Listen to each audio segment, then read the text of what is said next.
Much of the discourse in the security community has traditionally centered around territorial integrity and our preparedness militarily.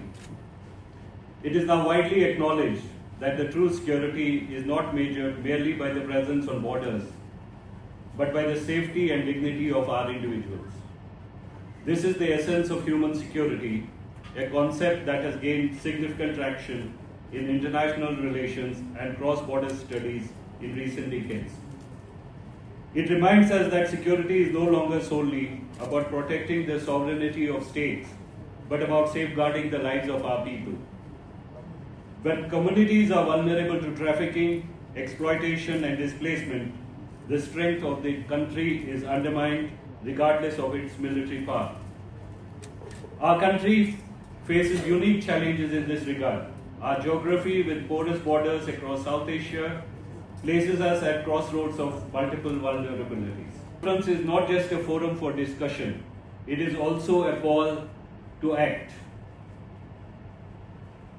The data has already been presented, the international data of the UNODC and the NCRB data, and as Mr. Ravikant said, this data is just a tip of the iceberg. It just shows us only a part of the picture and not the whole picture. So without going into see, as Mr. Ravikant said, now trafficking in human beings is also defined as an organized crime under the new laws.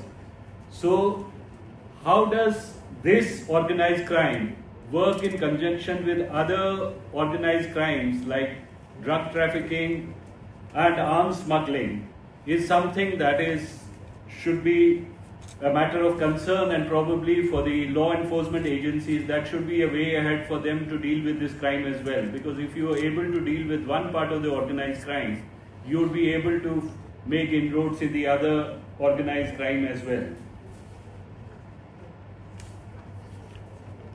So to truly grasp the scale, we must compare human trafficking to other organized crimes like drugs and arms smuggling, crimes we in law enforcement battle daily, and probably compared to human trafficking, those are the organized crimes that the police and the law enforcement agencies take more seriously than human trafficking.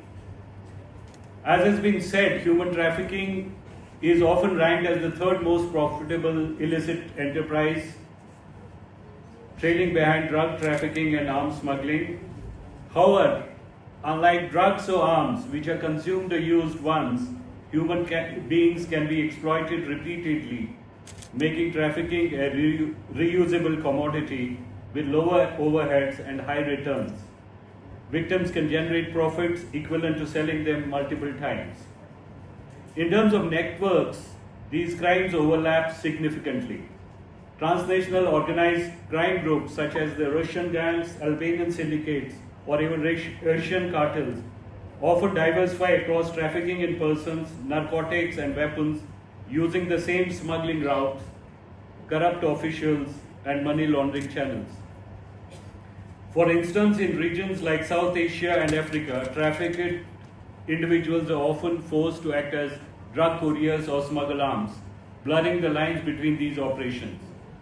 Data shows that 74% of human trafficking involves organized groups similar to the structured hierarchies in drug cartels or arms networks, where coordinators, recruiters, transporters collaborate across borders.